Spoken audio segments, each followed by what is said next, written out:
waaw asalaamaaleykum gars yi ñu ngi leen di ziyaare bu baax a baax di ñëwaat dans le cas des patriotes de Mabo contre Aliou Mabo parce que Aliou Mabo defe naa yéen ñi ko xam ngeen ne moom mooy Aliou Cissé muy maire commune de Mabo ci mbir mi nga xam ne moom mooy les jeunes patriotes de Mabo yi mu accusé ñaari jeunes donte fukki plainte la ñu defoon ñu retiré fukki plainte yëpp ba mu des ñaar ñooñu nag kenn ki dafa doon rakku ki nga xam ne moom mooy directeur de campagne yu Mabo parce que Aliou dafa am ak moom ay antécédents dans le passé keneen ki di mbokk ci ñoom aussi donc ñaari xale yooyu tey lañ leen doon atte dama bëgg ngeen déglu d'abord vidéo bi nga xam ne moom la Aliou def di weddi nee na moom masul plainte kenn déglu leen Aliou. maa ngi gërëm sama yow di sant sama sëriñ Seydou Mouhamadou Modou Wata di ñaan yàlla mu yokk ay leer wéedu tuuma du ragal satal sa der man ba ma juddoo ak lii musuma jàpp ni dégg naa benn kilifa ku nekk Amérique nekk sama benn nijaay dama koy seetaan sax mooy mu sant kunte borom sikkim bi Tunkara muy wax ne dama jàpp ñaari doomi maam xam nañ ma doomu daara la dégg wax na ne doomu sëriñ laa bee sama papa bu ko xam-xam lu course lañ ko xamee alxuraan laa jàng ci daara ji laa nekkoon di jàngale sëriñ bi moo gën a dox politique bi ci man sëriñ bi ma doon def. voilà kooku mooy Aliou donc nañu dem ñu déglu kii nga xam ne moom mooy coordinateur u patriotes yi nekk Mabo c'est Ousseynou muy coordinateur u Pastef Mabo. waaw Ousseynou ñu ngi lay ziyaare man nga ubbi sa téléphone bi comme ça ñu dégg la merci. waaw ñu ngi lay ziyaare aussi. aha bismillah. ñoo ngi lay delloo ziyaare Tunkara. waaw voilà donc Ousseynou dégg nga li Aliou wax noonu. Aliou génn na nee na dafa def démenti nee na moom plaintu leen. voilà xam nga Tunkara man affaire bi lépp loo xamante ni am na ci depuis le début amul lu mu ci ump muy lu ma fekkee muy loo xamante ni man def naa ci lu nekk man en tant que coordonnateur Pastef Mabo li dal suñu kaw la dal Aliou tey dégg nañ vidéo boobu noonu mu def mu ne moom yóbbu ko wala penentuwul n'est-ce pas du tey jii nii lañ doon la booy doon taxaw à la barre booy nag bu ñu demee booy taxaw à la barre ñoom am na lu leen fa yóbbu. luñ leen di toppee. nan lañ leen di toppee. ñoom liñ leen di toppee maanaam mooy nañ leen da ngeen ñëw sànni xeer Aliou Cissé waaye Aliou Cissé boobu dafa am ay témoins. loolu noonu ñu wax leen. dafa am luñ leen tuumaal mooy dañoo sànni xeer Aliou Cissé. léegi nag loolu noonu nga xam ne tey moom def nañ ko Aliou Cissé dafa am ay témoins. témoins yooyu noonu dafa am ñaar ñoo xamante ni ñooy témoins yi kenn ki di Babacar Sakho. keneen ki di Moussa Wade turam dëgg muy Moussa Sakho. waaye ñoom kon Aliou naka la mën a waxee ne moom yëgul gisul te pourtant dañ ne li ñu wax booy mooy dañ leen ne diw sàngam moom moo leen plainte jaar ci turam ne Aliou Cissé. waaye nag am na ñaari témoin mooy ñaar ñooñu ma tudd Babacar Sakho ak Moussa Wade. léegi loolu bu fekkee ne am na kon moom li muy wax du dëgg. c'est-à-dire dafa nekk ci manipulation opinion nationale ak internationale. manipulation bi nag yàgg na. parce que bi ñu demee ba ci kanam dañ ne comme que partie civile bi ñëwul avec ses témoins. lañ ne moom lañu renvoyé dossier bi ba mercredi prochain muy le 4. c'est juste que pour attirer l'attention des Sénégalais et de la diaspora que gis nga manipulation bi Aliou Cissé di def faw gars yi def ci ndànk tey ci parce que mu ngi topp média yi di wax lu nekk mu ngi koy jëf léegi nag man bëgguma dugg ci dossier bi comme que dafa nekk dossier boo xam ne en instruction bëgg ci sori mais ñun boo xoolee depuis le début la procédure est biaisée mooy Aliou moom en personne. waaw. li nga xamante ni def na ko li nga xamante ni wax na ko dara nekku ci dëgg. ak lu mu mënta xew ñun dañ koo plainte mais même au tribunal de Kaffrine plainte waat nañ ko foofu mais Aliou daal duñu ko gis fenn duñu ko dégg fenn loolu nag doon loo xamante ni tey ñun métti nañu léegi nag li nga xamante ni tey moo ci gën a métti mooy war nañ ci am ndimbal en tant que des patriotes parce que ñu lu ñuy def yëpp le président Ousmane Sonko moo tax ñu koy def. di mbëkkante di xeex di campagne. te popularité bi wala célébrité bi peut-être am na ko am na dégg-dégg yëg-yëg Sénégal gi yëpp xam nañ ko mais amul popularité bi parce que élection présidentielle lañ jógee ko ñun ñoo ko dóor dans son propre village. 20 voix rek la ñu fa rawee dans la commune ñun ñoo ko fa gagné avec un pourcentage de 59,60%. kon kooku fan la dooleem am. loolu doyul ñu def élection législative yi ñu génn fan yi ñu dóoraat ko donc kon moom bu fekkee ne dafa bëgg def ay manipulation à travers des personnes yoo xamante ni peut-être si Pastef lañ nekk wala feneen di déggante ak ñoom di waxante ak ñoom ba mu bëgg a gagner opinion bi wala di wax loo xam ne tegul loolu dama ne waxi caaxaan la benn ñaare ba tegu ca mooy moom ci lu mu nekk yëpp mu ne dafa bëgg Ousmane Sonko recevoir ko dafa bëgg Maabo dafa bëgg lee boobu nit bu fekkee ne bëgg nga Maabo ñun le président Ousmane Sonko dafa ñoo jàngal sa politique parce que ñun mooy suñu kilifa ci politique képp ku loxoom set nga ñëw ñu liggéey képp ku loxoom tilim wax dëgg yàlla le 24 mars 2024 fa mu la fekkoon ba léegi toog fa léegi nag moom ñun soxla nañ ko wala soxla nañ képp koo xam ne Sénégal pour nga ñëw ñu ànd ak liggéey ak yow waaye ñun bi ñuy xeex anamu moom ci boppam anamu waaw ñun bi ñuy gagné élection yi ndax moom amutoon boobu bu ngi woon au pouvoir bi nga xamante ni tamit ñu ngi doon gagné élection yi passé moom anamu ay millions lañ ko jox ñun ñoo ko duggee plus que li nga xamante ne la ñu parti bi joxoon te li ñu parti bi jox ñun triplé nañ ko te pourtant ay jeunes rek ñoo fi nekk ñii ay jeunes yu taxaw ñii di cotiser si yéen 1000 francs ñii 2000 ñii 3000 léegi partant de tous ces éléments Aliou ñu jël ko wala am fuñ ko bëgg a teg mais am si ñoo xamante ni tey ñoom nekk nañ ci liggéey bi. ñoo xamante peut-être xaw ma ay liveur lañ xaw ma ay youtubeur lañ xaw ma ay lan lañ. non loolu erreur la loolu erreur la mais ma ne erreur la te erreur bi mi ngi rectifié wu ndax ci ñaari fan yi man naa laa garantiral ne lu ñu déggoon Aliou ci campagne bi yëpp déggee nañ leen ko yéen lu ko raw ndax ñun ci dëgg la ñuy dox ñun dañu bëgg toujours di dox ci dëgg te yàlla rek tax bañ naa ko ba nee naa population sénégalaise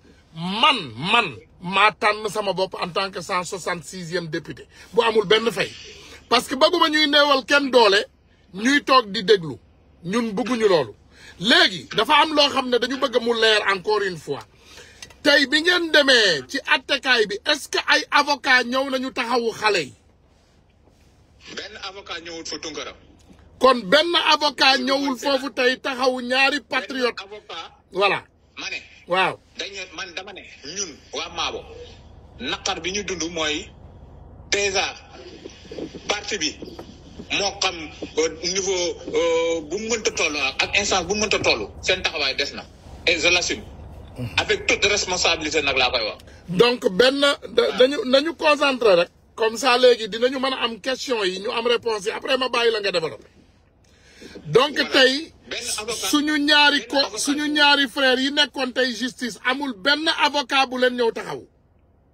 amul ku leen assister benn avocat bu fa taxaw. léegi mais où est le maire de Mabo dans tout ça maire bi ñu fal fan yi maanaam député bi ñu fal fan yi muy député Pastef Samba Dang xam nga moom moo nekkoon sunu candidat ñun ak moom ñoo ànd fii liggéey. yëg na ko.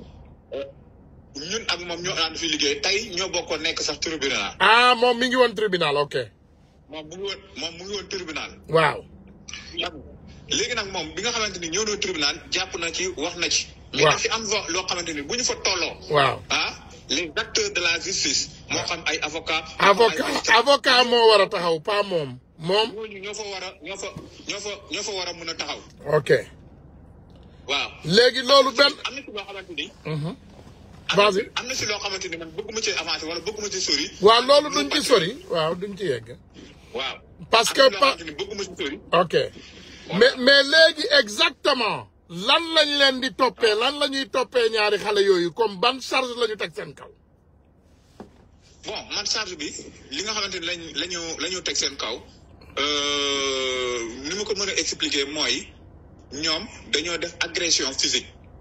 ok ci Aliou Cissé. ok léegi dañu ne liñ leen di toppee mooy dañu def agression physique ci Aliou Cissé. waaw dañoo def agression physique maanaam dañ ko sànni xeer. waaw te mais kenn xamul ku sànni xeer ndax mbooloo mi keroog bi xeer bi di sànneeku stade bu fees la kenn xamul ku sànni. non nee naa la yow déjà bu fekkee dañ laa sànni xeer ñaari nit ñoo la sànni xeer mën naa laa décortiquer un à un kenn ku si nekk taxawaayam. ma dalee ci Moussa Cissé. benn xeer rek moom benn xeer la nit mën a sànni ñaari nit mënuñoo sànni xeer. Moussa Cissé bi ñu jàpp. waaw rek bi maire bi di jël discours fekkul ko terrain. avant maire bi jël discours moom ñibbi na. ok. deuxième personne bi ñuy wax Mor Sakho. kooku bi ñu tànni xeer kooku mu ngi nekk joueur soit dorsaaram war a recevoir ay trophée ak ay jeu de maillot. donc ñaari nit ñi ñu accusé kenn ki nekkul woon sax ci terrain ba ñibbi na heure bi monsieur le maire di jël kàddu. deuxième bi lui c'est un joueur qui était déjà en maillot di recevoir trophée bi xeer bi di sànni donc ñoom ñaar kenn nekku fa moment bi ñuy sànni xeer waxuma sax sànniwuñu waaye dañ fa nekkul sax. waaye moo ngi doon recevoir ay jeu de maillot ak leneen. ok mais deuxième personne moom fekkul ko fa. voilà moom ci boppam bi maire bi jël discours nekkul fa dama ne la. lii c'est un règlement de compte. léegi xaaral dinaa la bàyyi nga développer lépp ba mu mat. léegi beneen affaire bi laa bëgg a laaj est-ce que Aliou tey gis ngeen ko fa parce que Aliou def na vidéo nee na moom mi ngi nii di dem justice di dem taxawu leen parce que moom porte plaintul laalewul jegewul est-ce que gis ngeen Aliou ci justice ba tey. ma ne la séance était levée vers 12 heures. waaw boobu loolu ñun fekk ñëpp dem ñëpp tasaaroo Aliou ñëwu fa. ok te bu fa ñëwoon lan la fay wuti. dëmb dina la lay jaale la. waaw mais xam nga dama lay wax rek li nga xam ne c'est important ñu indi ko pour sénégalais yi dégg parce que Aliou dafa def vidéo mu ne moom plaintu leen te mi ngi noonu di daw di dem ci attekaay bi mu dindi ci maanaam mu ñaan njëkk sukk ñaan njëkk pour ñu bàyyi jeunes yi ñu ñibbi parce que moom plaintu leen te xamul lan moo leen fa bàyyi Aliou moo wax lii ay waxu Aliou la vidéo baa ngi fii dinaa ko teg sénégalais yi dégg ko vidéo baa ngi nii ak xam nga mën nga wutaat yeneen information du man maa ngi fa woon. waaw ñëw fa. voilà non gëm naa la moo tax ma lay laaj pour sénégalais yi dégg la rek du pour man. ay témoins taxawuñ fa jegewuñ fa. Aliou ñëwul justice ay témoins am ñëwuñu justice. kenn ñëwut fa. donc attewuñu xale yi kon dañ leen tëj nii ba mercredi. maanaam c'est une stratégie pour faire durer les deux gosses muy Mor Sakho ak Moussa Cissé. ok ñun xam nañ seen stratégie yi ñu teg yëpp. ok léegi procureur bi est-ce que mën nga ma wax nu mu tudd ndax xam ngeen ko. procureur est-ce que xam naa ko man procureur bi xaw ma ko de man kañ foofu amul ku mu fa xam. non déggu leen ñuy tudd turam monsieur Ndiaye monsieur Diallo monsieur Ba déggu leen turam. man de xaw ma sax xaw ma wax dëgg yàlla man xam naa ne fi ma kii yoon soriwul waaye man xaw ma procureur bi si boppam sax nu mu tudd. ok léegi dama bëgg a ma bàyyi la nga wax ak sénégalais yi wax leen li nga xam ne yow moom moo la naqari bi mbir mi xewee ak ni mu ba mu jeex boo paree nga jox ma aussi kooku nga xam ne moom mooy seen directeur de campagne moom it mu dolli ci ay kàddoom balaa ñu leen di bàyyi. léegi da nga koy tënk ci juróomi minute comme ça mu leer nit ñi comprendre exactement explication yi ngay joxe. man daal li ma mën a wax mooy li ma naqari mooy ay nit bu fekkee dañoo am problème plainte sur plainte am kenn ku si nekk am fu mu yóbbu ci yoon ñun depuis affaire bi démarré le 3 ba léegi yoon mosu ñuy woote demuñu. waaw maa ngi lay dégg vas-y. yoon mosu maa ngi jégalu depuis affaire bi démarré ba léegi yoon mosul ñu woo te demuñu waaye depuis mu am ba léegi ñi nga xam ne lañ ko séqat mosu ñu taxaw tribunal mosu ñu taxaw benn yoon lañ mos a taxaw brigade territoriale bu Mbirkilaan dèjà loolu c'est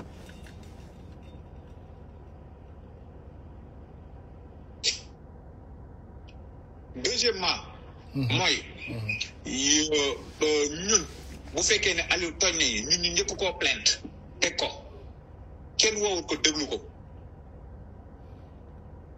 troisièmement mooy sunu boy yi nga xam ne dañ la ñoo jël patamee leen xanaa criminel bu def dara sax danañ ko def garde à vue loolu mooy dëgg bu commissariat waa criminel bu def dara danañ ko téye brigade buy benn jour 2 jours mais nit ñëw nii rek nga yóbbu ko directement ko pour lan pour renseignement judiciaire wala leneen renseignement judiciaire nii la war a demee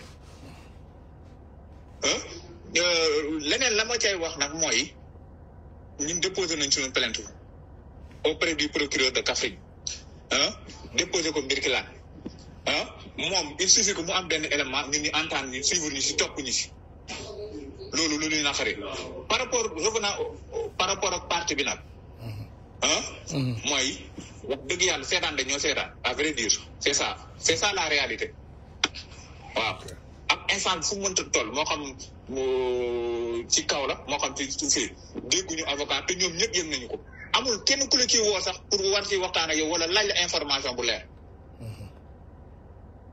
buñ ci déggante ñun ñoo la woo amul fii amul fële te liñ doon def parti bi moo taxoon ñu koy def kon bu fekkee ne parti bi moo tax ñu koy def ñun bu ñu amee taxaw bu ñu defee dara dañ koy def léegi nag loolu la ñu xeex depuis des années ñu ñëw au pouvoir ba pare li ñu xeex ba mu mel ni jeexul mooy li may wax rek toujours la base ñoom bu ñu amee seen problème fan lañ koy jooytoo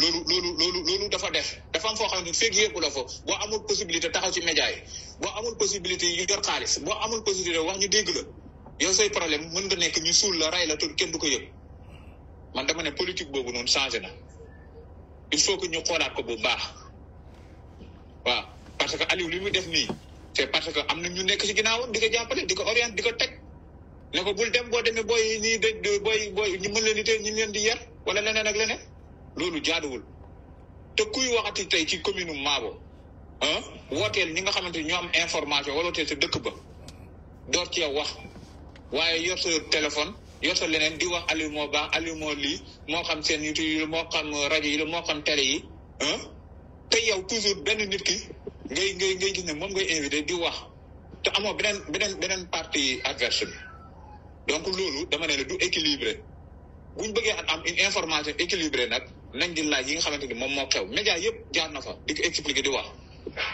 te alors que li muy wax amul lii daal laa amoon ay kàddu yoo xamante ni man noonu naa ko expliquer wax ko ci. jërëjëf léegi mën nga maa jox seen directeur de campagne bi. waaw mën naa la ko jox Elimane. jërëjëf. asalaamaaleykum. sëñ Elimane ñu ngi lay ziyaare waat bu baax a baax rek. defe naa dégg ngeen tey Aliou bi mu ñëwee mu def benn vidéo ñaari vidéo sax la def di weddi nee na moom plaintul ñi nga xam ne ñoom ñoo nekk ci kaso bi.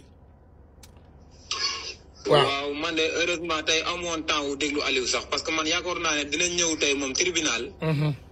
ñu jàkkaarloo ak moom. mu jàkkaarloo ak booy yi nga xam ne moo leen accusé yóbbu leen kaso. ñoom ñaar ñi taxaw ñu inventé leeral. moo tax amoon temps wu déglu ko. voilà donc dama yaakaaroon tey dinaa ko gis mais dama ko dégg. voilà donc bu ñu basé woo ci sa confrère bi ñu bàyyi léegi muy coordinateur wu Pastefu Maabo yow ngay directeur campagne wu Pastefu Maabo ci élection yi passé ngeen gagné ko à 58%. waaw donc bu ma basé woo ci seen wax yéen ñaar donc Aliou moom moo porté plainte ñaari jeunes patriotes yoo xam ne ils n'ont rien à foutre ak li nga xam ne moom la wax maanaam ñaari jeunes la tànn ñoo xam ne kenn ki yaag moom yéen a bokk ndey ak baay parce que yow ak moom da ngeen am ay antécédents toujours maanaam bu ñu dégloo Aliou bëggul ku wax ci moom bëggul ku campagne ci biir dëkk bi bëggul ku campagne contre moom bëggul ku wax contre moom. dëgg la donc loolu moo leen jotale ak moom léegi keneen ki nga xam ne moom la jàpp kooku dafa doon mbokk ci yéen rek waaye nekkul woon sax ci stade bi ci moment bi nga xam ne moom la ñu wax ne dañoo sànni Aliou xeer. nekk fa woon. te aussi bu ma comprendre démb comme ni nga ko waxee xeer nee nañu sànni nañ ko te xeer benn nit mooy sànni xeer ñaari nit mënuñoo sànni xeer benn xeer benn nit moo koy sànni léegi xeer bi buñ ko sànnee ba pare police jàppul kenn ci terrain bi gendarmerie jàppul kenn parce que xamuñu ki sànni xeer bi. xam nga li gën a doy waar. waaw. mooy bi affaire bi amee. am na benn boy bu njëkk a téye. waaw. ne moom la gars yi ne du moom ñu bàyyi la ñu dem. ok. bu dee brigade bu Mbirkilaan ni may dégg. waaw am na benn boy bu njëkk a téye. police moo téye nit. police moo jàpp. gendarmerie bu Mbirkilaan jàpp na benn nit ci terrain bi. ci terrain bi ñu ne moom la. ñu ne moom moo sànni xeer bi. léegi ne gars yi ñëw ne leen du moom. waaw. boy yi foofu attaqué leen. waaw. ñu bàyyi kooku. waaw mu dem. waaw. moot fekk na mu génn ñibbi. moot. waaw. fekk na mu génn di ñibbi. waaw. moment yooyu. parce que biñ taxawee di xaar seen coupe de récompense mooy may ak trophée yi. waaw. muy photo wu foofu noonu. moment boobu ci la affaire bi am. ok. moom ak la maire seen diggante 3 mètres doxu ci. te mu ngi sol équipement am. di photo ak joueur entente mooy photo boobu ñu la yónnee photo maillot boobu la soloon ci jouru maillot. waaw am naa ko. boo ko gisee mu ngi tilim noonu. nga xam ne dafa football ba match bi jeex li muy daanu ci terrain beeg yooyu noonu. waaw moo ko tilimal. bi affaire bi amee ñoom ñi téye benn booy ne kii moo def lii affaire boobu bàyyi ko mu dem. léegi nag benn waaye bu ñuy wax Moussa Wade nekk partisan maire ñëw ne rakku directeur de campagne bi di Iliman moo def lii mais xoolal ni mu tànnee affaire bi. dafa tànn tëb maanaam tëb na dëkk Maabo bi ni muy yaatu ak ni mu bare nit kan la ci tànn. mooy rakku directeur de campagne bi ko dóor 58%. kooku la dem tànn. moom la tànn. waaw. léegi bi mu tànnee sama rakk bi nag ne moom moo def affaire bi man li ma ci gën a jaaxal man dama ñëw maa ngi ci kër gi am ñu may woo téléphone naan ma yow de sa rakk bi moom la ñu jiiñ ne moo sànni xeer meer bi ma ne nga ne ñu ne ma waaw ci laa génn dajeeg booy ñu ngi koy indi fekk booba moom pare na ci stade bi ba génn mais moom am na muy dégg coole rek mais xamul lan la.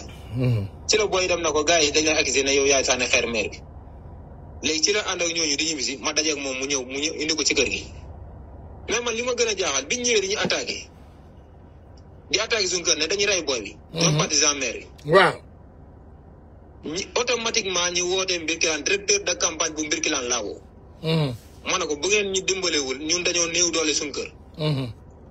gars yi mën nañoo attaqué waat ci guddi gi. ndax ñii ñu ngi fii di ñu attaqué ne dañuy rey booy bi. te booy bi yoonam nekku ci mu dem ci commandant wax ko. yaa ngi dégg. waaw. léegi commandant ne nañ dem ci brigade ñi déclaré ko. ñu dem déclaré ko. ñu xëy la matin dem dugal suñu plainte. mais suñu plainte yooyu fu mu toll. maanaam yéen patriotes yi dugal ngeen plainte comme toujours comme ni président Ousmane Sonko daan dugalee plainte te kenn du ko faale yéen dugal ngeen plainte kenn faalewu leen. kenn faalewuñu.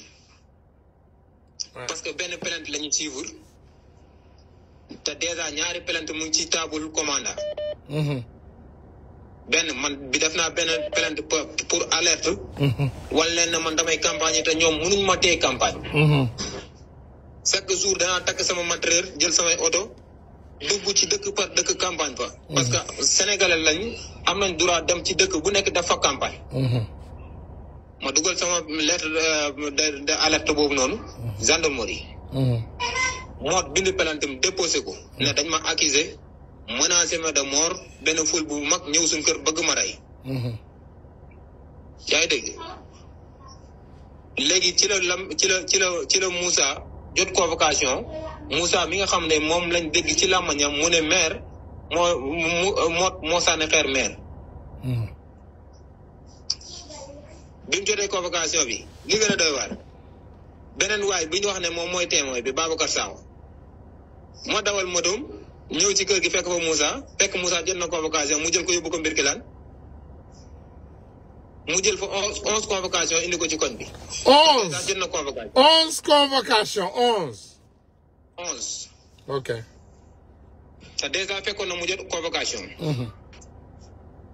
kon léegi lan moo tax bi mu jotee convocation bi rek mu doog a dem wuti moom ay convocation. parce que am na lu ñu ko conseillé. léegi nag biñ demee wuy ji lan demee bi ci la maire Aliou Tyson moom Aliou Cissé moomu ñëw wàcc ci oto bi indi certificat médical am ak plainte mu ngi ànd ak Babacar Sakho ànd ak Gamou ak beneen waa ji dëkk Gaye Ndiaye buy dëkk commune bu fan commune bu Kajmor ànd ak Moussa Sakho xoolal ñoom ñëpp ñu ànd ñaar ñi ne ñooy témoin te ñoom ñaar ñooy ànd ñëw Mbirkilaan indi wàlle certificat médical bu maire ak plainte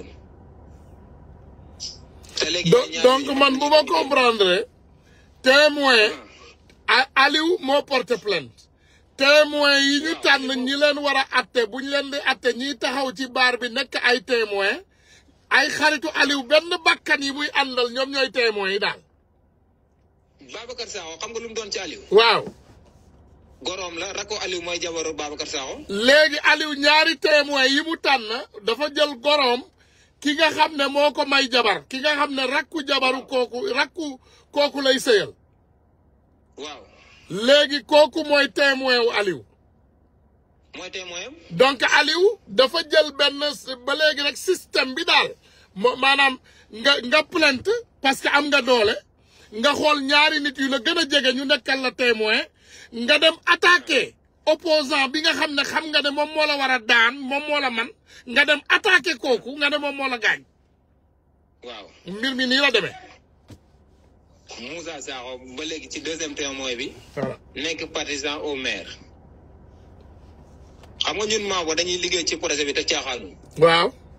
nga bi suñ jigéen ñi di def porte à porte. ñun góor ñi dañuy porte à porte jigéen ñi di porte à porte. ndeysaan. jigéen ñi di porte à porte xam nga nu mu leen def. dafa dajeeg ñoom di leen saaga ndey. kan Aliou. bay saaga waale seen jëkkër yi. Aliou. moom Moussa mi nga xam. Moussa goro Aliou bi moo daan dem jigéenu Pastef yi bu ñuy porte à porte mu leen di saaga ndey di saaga seen i jëkkër. non Moussa beneen témoin bi. waa ñaareelu témoin bi waaw. waaw moom bu jigéen ñi di porte à porte. moo leen jàpp di leen saaga ndey bay saaga waale seen jëkkër yi.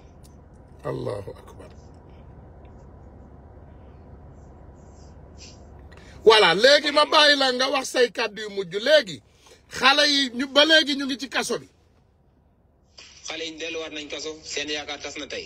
mercredi lañ leen wax lañ leen di attewaat wala mercredi la ñuy jël décision. mercredi la ñuy jël décision. donc attewuñu leen tey benn témoin ñëwul. benn témoin ñëwul tey dañ leen déglu def renvoi délibéré. mais loolu tamit ban façon yoon la. dañ leen déglu tey def renvoi délibération. ban gendarme kan mooy commandant gendarmerie bu Mbirkilaan. commandant Ndiaye de laa ci xam Ndiaye la sant. commandant Ndiaye. waaw. ok jërëjëf. voilà léegi ma bàyyi la nga wax say kàddu yu mujj mais promettre naa la dara man Ousmane Tounkara man maa leen ko promettre. waaw. tant que seen rakk yooyu ñu ngi ci biir kaso bi.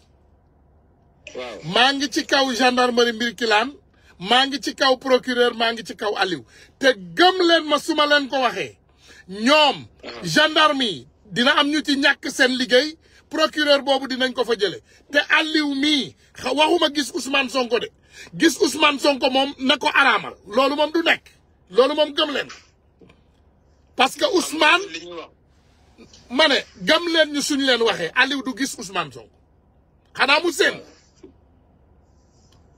ndax Ousmane Sonko lii ma bañ nii man li ma bañ nii Ousmane Sonko ma ko gën a bañ Ousmane Sonko moo gën a bañ néewal doole patriote ñun dootuñu toog ñu seetaan ñuy tëj ay patriote ñuy rey ay patriote duñu xeex juróom-ñaari at ñu ñuy rey ak a tëj ñuy continuer di ñu rey ak a tëj loolu dafa jeex Sénégal lii ma la wax su amul dinaa xaddi man maa la wax lii gendarme boobu su ñàkkul liggéeyam procureur bi nekk ci tàppale ginnaaw yi jëlewuñu ko fa man lu ma la waxati rek bu ko gëm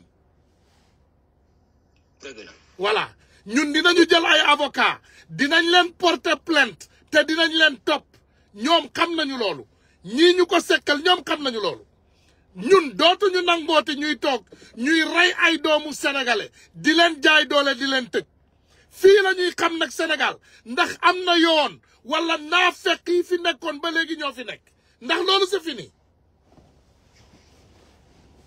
c'est fini léegi ma bàyyi la nga wax say kàddu yu mujj samay kàddu yu mujj mooy ñaa ngi wax président Ousmane Sonko ne ko na bàyyi xel patriote yi dëkk Pastef commune bu Maabo ak département bu Birkilane fàttali ñu aussi ne que 2023 ci événement yi ki njëkk dee Maabo la dee ak turam njëkk a dee le 3 juin di Tamsir Cissé waaw commune bu Maabo la dee ndeysaan village bu Kër Amadou ndeysaan ñu teg ci jàpp frère am ndeysaan naqar boobu jeexagul suñu xol ñu ñëw jàppaat ñi ñun tey yóbbuwaat ñu prison ci loo xamante ni jaay doole la ñi ngi naqarlu loolu di wax président Ousmane Sonko il faut mu wàcc ci commune yi mu mën a xam lan moo xew tey ci réew mi mais tant que mu ngi ci département bi mun naa la garanti ne du xam lan mooy xew léegi nag ñun li ñu ñaan mooy justice na tëddee njaaxanaay parce que ku dee ak sa bàmmeel ñun ñaanuñu kenn pour njëggal parce que tooñuñu waaye na justice tëddee njaaxanaay surtout ci dossier bii na atte li nga xamante ni xam na ne ëllëg yow mal xiyaam dina ko attewaat mu xool affaire bi fi mu déparé ba fi mu yem mu atte te yàlla tax ndax gone yi seen kër ay responsable lañ fa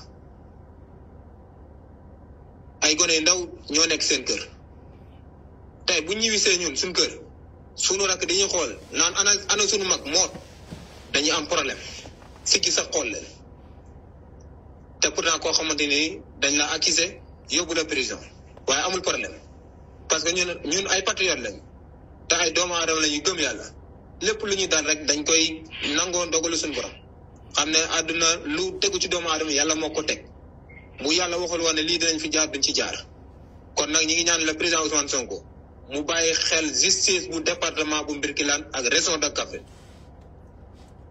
bàyyi xel patriote yi dëkk Pastef commune bu Maabo loolu laa amoon lu ma ciy leeral.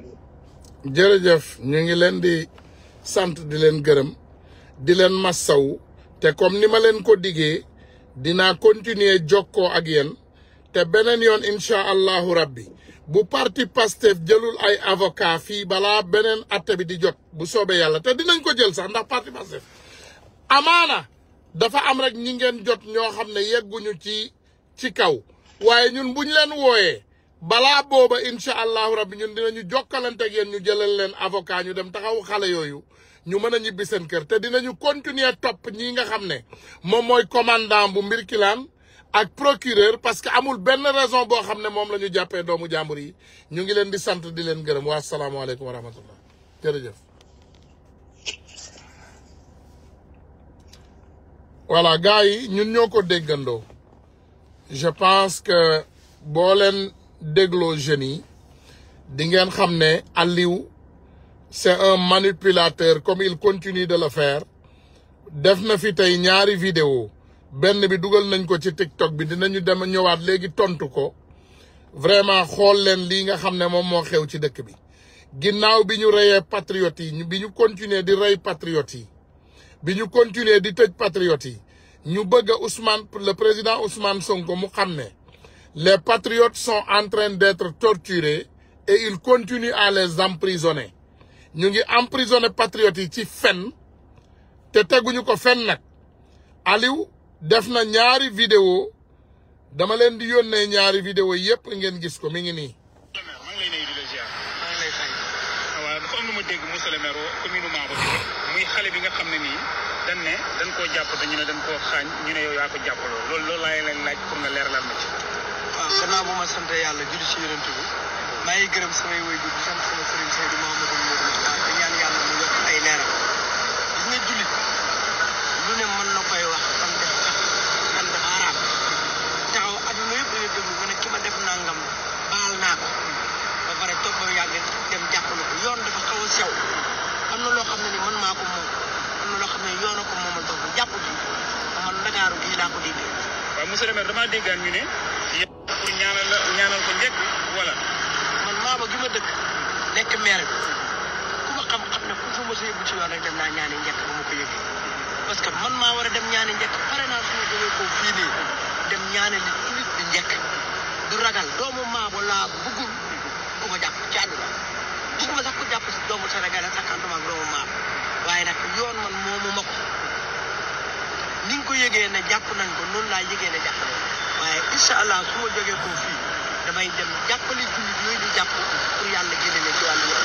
machine yi nga mayoon damaa dégg. voilà donc loolu yéen a ko déggandoo Aliou nee na du moom moo porté plainte loolu wax na ko ci deuxième vidéo bi première vidéo bi nee na moom moo ne jéggal na ki nga xam ne daf koo sànni xeer te am na ku bind ci commentaire yi lu am solo mu ne cherche à savoir si jet de pierre n'est pas une mise en scène ça peut bien vrai être une mise en scène ndax gis nañu lu mel noonu Saint-Louis te Pastef porté plainte ay nit tuxkatu yamba ak ay bandi ay naankatu sàngara jàpp ay doomu jàmbur dóor leen ba ñuy bëgg a dee am ñuñ ci gor te ba léegi kaa boobu mujjul fen ndax Barthélemy Dias a ngi dox di lijjanti affaire am tuxkatu yamba baa ngi tux yamba di biiral xale yu jigéen yu ndaw yi ci dëkk bi te dara fekk ko ci voilà ñu ngi toog ci réew Sénégal nag la ñu ne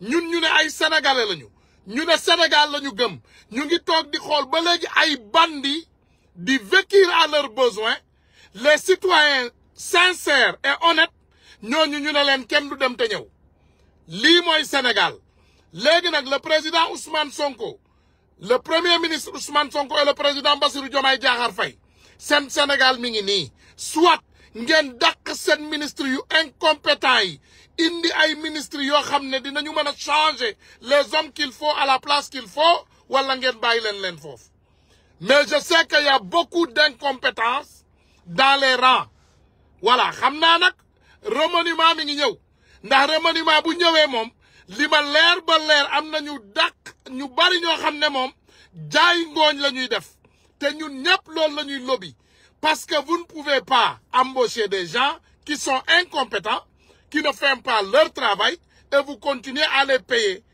loolu tamit amul sens loolu tamit ba léegi défaite la voilà parce que mënu leen ne justice ngeen indil ñu fi benn Diamniadio ce qui s'est passé à Diamniadio ngeen ne da ngeen di xoolaat justice bi wala changer justice rien n'a changé voici les patriotes qui sont toujours malmenés les voyous sont toujours dans les brigades ils sont là à arrêter les jeunes maanaam illégal di jël ay procureur bandits ils sont toujours là j'en connais quelques-uns léegi ñu ne ñun dañu bëgg a jubal jubanti voilà jubal jubanti bi laaj na c'est ce que je veux vous dire parce qu'on ne peut pas tuer des patriotes et continuer à tuer les patriotes et continuer à enfermer les patriotes loolu warta nekk c'est pas ce qui doit se faire loolu warta nekk waruñoo toog di xool ñuy rey ay doomu sénégalais di continuer di rey ay doomu sénégalais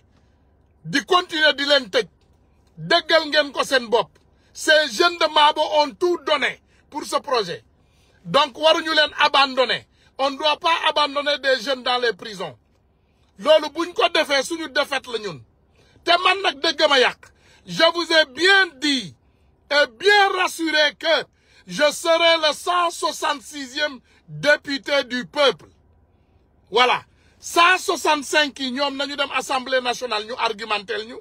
Le 1 maa ngi fii ci réseaux sociaux yi di ko defanteeg yéen te bu ma ci paree maa ngi ñëw Tambacounda région de Tambacounda maa ngi ñëw parce que am na benn certain Amadou Ba ma ñëw ci yow léegi bu soobee yàlla incha allahu rabbi je vais vous le dire tout de suite may leen ma ñëw région de Tambacounda ce Amadou Ba maa ngi ñëw ci yow voilà on est là Tambacounda laa jëm may leen ma tuuti rek may leen ma gars yi donnez-moi une seconde ma ñëw voilà parce que ce qui se passe dans ce pays est inadmissible waruñu ko nangu tey te duñ ko nangu suba duñ ko nangu tey duñ ko nangu ëllëg parce que du dëgg du yoon lu dul dëgg du yoon lu tax nga war ko nangu lu dul dëgg du yoon doo ko nangu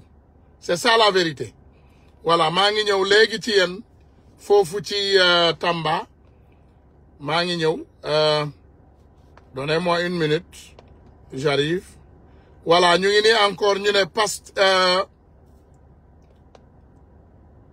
voilà Missira commune de Missira Tambacounda commune de Missira voilà Amadou Ba monsieur le maire Amadou Ba nee nañu en effet par abus de pouvoir le maire tu as refusé de signer le contrat de les 4 agents de l'ONG World Vision pour prétexte que danga ne ñooñu Pastef la ñu àndal bi élection yi ñëwee nii danga doon génne ay image ñu ban a génne say image ñoom ñu nekk di def seen liggéey nga ne pourquoi defuñu ko c'est parce que Pastef la ñu àndal tu as refusé de renouveler leur contrat maa ngi ñëw ci yow monsieur le maire Amadou Ba donc gars yi ñu ngi leen di sant di leen gërëm di leen ne nañu continuer xeexal suñu frère patriotes yi nekk Maabo ba ñu libérer leen ñu ñibbi seen kër wa salaamu aleykum wa rahmatullahi wa barakatuh